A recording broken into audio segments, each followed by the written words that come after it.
بعض الاخوه الزملكاويه اللي بيروجوا لفكره ان الكره ابتدت بعد ماتش السوبر الافريقي، وماتش السوبر الافريقي يجب ما قبله، والكلام ده مش حقيقي بالمره. الكره موجوده من زمان، والسوبر الافريقي مجرد بطوله كبيره ولها قيمه ومهمه بالنسبه للزمالك، بس هي قيمتها معنويه، انما هي نفسها بطوله لها نفس القيمه الماديه اللي هي ماتش سوبر، مش اي حاجه تانية. ماتش سوبر، انت كسبت ماتش سوبر زي ما اتحاد العاصمه كسب الاهلي ماتش السوبر السنه اللي فاتت، عادي برضه، وما شفناهوش تاني. مش معنى ان انت كسبت ماتش السوبر اللي انت احسن من الاهلي، او اللي انت احسن فرقه في افريقيا، او اللي انت في وضعك الحالي قادر على على المنافسه. دي النقطه رقم واحد. النقطه رقم اتنين، انت ما عليكش مؤامرات. ما حدش بيعمل عليك مؤامرات. انت مش محتاج اصلا حد يعمل عليك مؤامرات، انت اصلا بتتامر على نفسك. مع احترامي لكل الاخوه الزملكاويه، كلهم اخواتنا وحبايبنا واصحابنا وكل حاجه، بس موضوع الفكره المتاصله عند الاخوه الزملكاويه اللي هي بتقول ان الاهلي بيعمل على الزمالك مؤامرات دايما، دي مش موجوده غير في خيالك، لان الاهلي مش محتاج يعمل عليك مؤامره. انت اصلا قايم بالواجب وزياده من غير ما حد يكلمك. انا بسمع بعض التصريحات، يعني مثلا الاخ الواجهه الاعلاميه المستتره بتاعت نادي الزمالك اللي هو اسمه اسلام صادق، واللي بيطلع مع كابتن بندق، كابتن خالد الغندور، دايما كان بيقول مره ان الاهلي، ويلمح ان الاهلي هو ورا الغرامه اللي اتوقعت من كام اسبوع كده على الزمالك في الكاف، اللي هي 300 الف دولار تقريبا او 500 الف دولار، غرامه كبيره كده. ان كانت الغرامه كبيره، بس بأنهي منطق انت بتقول كلمة زي دي؟ وبأنهي منطق حد يصدقك؟ هو بيقول ان هو الاهلي انه في ناس في الكاف بتعمل كده عشان تعطل مسيرة الاهلي الزمالك في افريقيا. ليه؟ ايه مسيرة الزمالك في افريقيا؟ الزمالك بقى 3 سنين بيلعب في الكونفدرالية اصلا. وايه وفين المنافسة اللي بين الاهلي والزمالك في افريقيا؟ كل ده عشان الزمالك خد السوبر. الزمالك ما عملش اي حاجة في الكورة معضلة. الزمالك خد ماتش، كسب ماتش، بطولة بماتش، بطولة مهمة بالنسبة له، إنما قيمتها هي قيمة ماتش سوبر، لا أكثر ولا أقل. والأهلي ما بيعملش عليك مؤامرات، أنت أصلا قايم بالواجب وزيادة من غير ما حد يكلمك. ومش معنى إن أنت خدت السوبر الأفريقي اللي أنت بقيت أكبر قلعة رياضية في مصر. الكلام ده مش حقيقي بالمرة. أنت مش أكبر قلعة رياضية في مصر، مع احترامي الشديد ليك. أنت قول اللي أنت عايزه، زي ما أنا بقول كأهلاوي إن الأهلي أعظم نادي في الكون بالنسبة لي. الأهلي طبعا مش أعظم نادي في الكون ولا حاجة، بس هو بالنسبه لي اعظم نادي في الكون. انت قول الزمالك اكبر قلعه رياضيه في مصر، بالنسبه لك انت حر. انما تبقى تقول منشور وتوثقه وتجبرني على الاعتراف بيه، فده مش معقول. لان الزمالك مش اكبر قلعه رياضيه في مصر، هي مش بالكلام، هي بالفعل. وريني فعلك وانا اقول ان انت اكبر قلعه رياضيه في مصر. اكبر قلعه رياضيه في مصر دي بالبطولات وبالانجازات وبالاستقرار وبالبتاع، وانت مفيش خالص، انت مفيش مقارنه. ومش ممكن اللي انت كل بطولة ناخدها كأهلي انت دايما تقول ان الاهلي بياخد بطولاته كلها بالتحكيم، لان ده شيء بره المنطق. او ان الدولة بتساند الاهلي. طب الاهلي، الدولة هتساندني ليه؟ هتساند الاهلي ليه؟ ليه؟ عشان انا عشان الاغلبية مثلا. وبعدين ترجع تقول ان الزمالك وما ان الاهلي مش اغلبية ولا حاجة، في جمهور بيساند الكبير قد جمهور الاهلي بيساند الزمالك. فانا مش عارف احنا جمهور الاهلي الاغلبيه ولا جمهور الزمالك الاغلبيه، ولا قصه المؤامره دي هتنتهي امتى؟ او ان التحكيم بيساند الاهلي. طب ماشي، التحكيم بيساند الاهلي، طب والزمالك ما بيستفيدش من التحكيم؟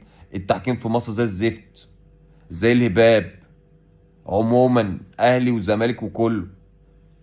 بس انت ما تبقاش متخيل ان التحكيم بيساعد الاهلي بس وما بيساعدكش، او الاهلي بيستفيد منه لا بس وانت بتستفيدش منه، لا. هو التحكيم كده كده ضايع. انت لو مش خط بحكم بيخاف اصلا. فنغمة المؤامرة اللي شغالة في التلفزيون من بعض الإخوة الزملكاوية الوجهات الإعلامية للزمالك، اللي هي وجهات بصراحة يعني وجهات يعني مش واجهة خالص. الواجهة مش واجهة، يعني الواجهة ضايعة. مش ممكن ابدا، دايما انت عايش في جو مؤامره، ان الاهلي عامل ضدك مؤامره والدنيا كلها ضدك. حضرتك الاهلي بقى معاه 12 دوري ابطال افريقيا وانت خمسه، 25 سنه وانت نفس الخمسه، والاهلي بقى معاه 12. فهو مش محتاج يعمل عليك اي مؤامره. وبتحاول تقلل من انجازات الاهلي ومن بطولات الاهلي بشكل يعني بقى فج بصراحه. انت خدت السوبر خليته بطل ابطال افريقيا، ماشي حقك. فالاهلي راح خد، لعب في الانتر كونتيننتال لو خد بطوله شرفيه يا عم. انا همشي معاك ان البطوله الشرفيه ملهاش لازمه، اسمها بطوله القارات الثلاث. فانت بتقول ده بطوله وديه، فيش الكلام ده. ده مين ده؟ ده حتى ما بعتوش واحد مندوب من عندهم. وكأن مثلا هنا بوريدا ده مثلا كان شغال في مركز شباب، مش شغال ما علينا، ما جابوش. او ان البطوله مش معترف بيها. خلاص يا عم، مش معترف بيها وانا خدتها. خدت بطوله وديه ب 2 مليون دولار، وهاخد منها واديت من ماتش تاني ب 2 مليون دولار تاني. خدت من ماتش واحد 4 مليون دولار وانا فرحان ببطوله وديه. انت زعلان ليه؟ ايه اللي يضايقك وايه اللي يخليك كل ما الاهلي ياخد بطوله تشكك فيها بشكل مباشر او بغير مباشر؟ سواء كان بالتحكيم، ما مشيتش معاك التحكيم بقى البطوله ملهاش لازمه، ما مشيتش معاك البطوله ملهاش لازمه بقى بالتحكيم، ما مشيش معاك التحكيم بقى البطوله. فاحنا بقينا إيه في نفس الدايره قاعدين نشكك في بعض كلنا. الزمالك نادي محترم ونادي كبير ونادي عظيم، بس الاهلي برضه نادي محترم ونادي كبير ونادي عظيم. وزي ما انا بحترم حضرتك انت تحترمني. ما تحبش اللي قال لك حبه عادي، ما انت لو حبيت الاهلي ده شيء مش طبيعي، بس على الاقل احترمه، ما تقللش منه. مش ممكن ابدا بعض الاشخاص اللي في الاعلام الزمالكاوي المحسوبين على نادي الزمالك كل حياتهم واكل عيشهم وتركيزهم على ازاي يقللوا من الاهلي ومن الجمهور الاهلي ومن انجازات الاهلي ومن الناس بالرموز كل حاجه الاهلي، كل حاجه في الاهلي. يعني مش ممكن. الاهلي اصبح الشرير في روايه احدهم. طب لما الاهلي الشرير ده ما بيحدش خالص، ما فيش الشرير ده اكيد لازم يقع. ما بيوقعش ليه؟ انا من يوم ما وقعت على الكوره والاهلي هو اوحش حاجه في اي حاجه. الاهلي بيسرق اللعيبه من، وقع الاسماعيلي وبيسرق اللعيبه من الاسماعيلي وبخاطف اللعيبه وكانه كان بياخدهم ببلاش. طب الاهلي ما عادش بياخد لعيبه من الاسماعيلي. فين الاسماعيلي؟ فين الاسماعيلي؟ مانيش عارف. حاجات الاهلي بياخد عقد رعايه من وكاله الاهرام، لاكبر عقد رعايه في وكاله الاهرام عشان وكاله الاهرام للاعلام كان حسن حمدي هو رئيس الوكاله. طب ماشي، وكاله الاهرام للاعلام اصلا اختفت. انت ليه ما بتاخدش زي الاهلي حاليا؟ ليه ما بتاخدش زي الاهلي دلوقتي؟ بما ان وكاله الاهرام الاعلام كانت متحيزه ضدك لان حسن حمدي كان رئيس الوكاله. همشي معاك. طب هو حسن حمدي مشى والوكاله نفسها اختفت. انت ليه بتاخدش زي الاهلي حاليا؟ الاهلي خدنا لقب نادي القرن عشان مصطفى مراد فهمي. طب هو مصطفى مراد فهمي ساب الاتحاد الافريقي من 20 سنه. انت فين من افريقيا بقى؟ هنعتبر ان هو مصطفى مراد فهمي هو اللي كان سبب، ولو ان هو الاتحاد الافريقي مش كانش بتاع مراد فهمي الاب. يعني ما كانش مراد فهمي الاب سايب ورث لمصطفى مراد فهمي يعمل فيه اللي هو عايزه. ده كان راجل سكرتير الاتحاد الافريقي، موظف في زيه عشرات ومئات الموظفين في الاتحاد الافريقي ولجنه فنيه ومش عارف ايه وقصه طويله عريضه. فهنمشي معاك ان هو اللي حط المعايير وهو اللي. طب هو بعد ما مشي انت فين؟ انت موجود، انت موجود معانا في افريقيا بس مش موجود على الخريطه. حاجات يعني بعض التابلوهات. الدولة تساند الأهلي لأن الأهلي نادي الدولة، تمام. والدولة تساند الأهلي ليه؟ بأمارة إيه يعني؟ ليه الدولة تساند الأهلي مش يعني هل الأهلي ده ليه جمهور والزمالك ملوش جمهور؟ ما ده نادي جماهيري وده نادي جماهيري. ليه الدولة تساند الأهلي ومش هتساند الزمالك؟ وليه الدولة تساند الزمالك مش هتساند الأهلي مثلا؟ لان وتقوم انت رد عليا كراجل زملكاوي، تقوم قايل لي عشان الزمالك الاهلي اكبر جماهيريه في مصر ونادي الاغلبيه، اقول لك تمام ماشي. بعدها بشهر تنسى، فتقول لا ده جماهيريه الزمالك مساويه لجماهيريه الاهلي وتعديه في الوطن العربي. فانا عايز اعرف بقى دلوقتي الدوله بتساند الاهلي عشان جماهيريته اكبر، ولا جماهيريه الزمالك اللي اكبر، ولا هي بقى بمزاجك؟ لما تبقى على مزاجك في مصلحه من ان جماهيرك تبقى اكبر ما نمشيها، ما يبقى عشان في رعايه وبتاع. ولما يبقى فيش مصلحه الاهلي نادي الدوله، يبقى جماهيريه الاهلي اللي اكبر. ما هي مش ماشيه ازاي بس عشان نبقى نعرف نتعامل مع بعض. احنا زهقنا من الطريقه دي. طريقه الطريقه ديت احنا عايزين نتفرج على الكوره ونتكلم في الكوره، وكل واحد يشجع فريقه بالطريقه المحترمه اللي ما تقللش من الغير، ونبقى عارفين احنا كلنا في النهايه اهل واخوات واصحاب. لا احنا بناخد فلوس من الاهلي ولا بالاهلي انا كراجل اهلاوي الاهلي ما بيدينيش فلوس، ما بيقبضنيش. انا بستمتع بالاهلي بس وبحب الاهلي واتولدت على الاهلي. ولا انت كزملكاوي الاهلي بيبقى الزمالك بيقبضك؟ وكل واحد يتعامل مع كورنا كوره وما تقرفوناش عشان احنا قرفنا. ولو انت بتكره الاهلي خليها في حالك، خليك بتكرهه بس خليك في المعقول. انما بعض الوجهاء الاعلام المصري الزملكاويه رسخوا عند جمهور الزمالك فكره الاضطهاد دي بطريقه رهيبه. الكابتن عفيفي بيه، الراجل اللي ابو مايك شيك ده، اللي بيبقى لابس بدل شيك ومايك شيك وقاعد فيلسوف يعني بيغسل دماغ اتخن واحد. وخلافه بقى الاشكال اللي كلنا عارفينها، رضا عبد العال وخالد الغندور واسلام صادق وخلافهم يعني، اللي هو الواجهه الاعلاميه بتاعت الزمالك، اللي كلهم ماسكين نفس النغمه، نفس السيستم، نفس الطريق، نفس الخط، نفس الاسلوب.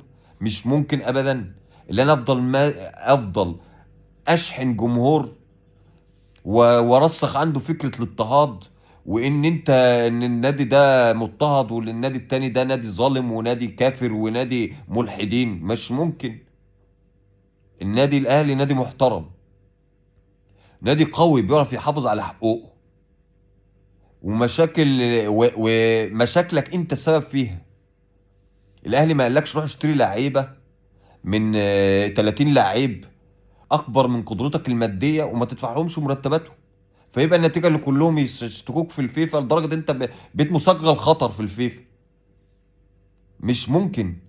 الاهلي ما قالكش اعمل كده. الاهلي ما قالش للاخوه الزملكاويه انتوا كل انتخابات تمسكوا في بعض مين اللي يجي وتشتموا بعض. الاهلي ما قالكش كده. الاهلي ما قالكش اللي انت طول عمرك تعيش في نظريه مؤامره، وان الدوله بتساند الاهلي والاتحاد الافريقي بيساند الاهلي والاتحاد الدولي بيساند الاهلي، كل الكوكب بيساند ليه يعني؟ خير يعني. ارجوكم اعرفوا معنى الكوره ومعنى الرياضه وراعوا ضميركم شويه. الاخوه الزملكاويه مش الزملكاويه كلهم طبعا، بس الاخوه رواد الفكره والناس اللي بتحاول تغذي فكره التعصب عند الزملكاويه وعند جمهور الزملكاويه بالذات الاندر ايج، الولاد الصغيرين واخواتنا الصغيرين والشباب الصغير اللي ما يتفرجش على كوره اصلا. يعني يا ريت بعد الهرس ده كله، بعد كل ده في كوره اساسا؟ هو اصلا مفيش كوره. فهم يتكلموا في غير في كده؟ فهم بيشتغلوا على الشباب الصغير اللي ما شافش كوره اصلا، وقاعدين يشحنوا فيهم ادهم حقن تعصب وحقن اضطهاد وحقن كره للاهلي ولجمهور الاهلي. فبقينا في وسط يعني يخنق ويضايق ويخليك انت كراجل عايز تتفرج على كوره وتستمتع بالكوره وتحب تشجع فريقك زي ما انت عاوز، ما انتش عارف تتكلم، ما انتش عارف تتفرج، مش عارف تقول رايك على اي وسيله تواصل اجتماعي. لو واحد كلمته يا اخي، لو انت راجل ابن راجل، واحد كاتب اي حاجه رد عليه، قول له انت او ناقشه. هيشتمك بالام والام والاب وهيبص يخليلك.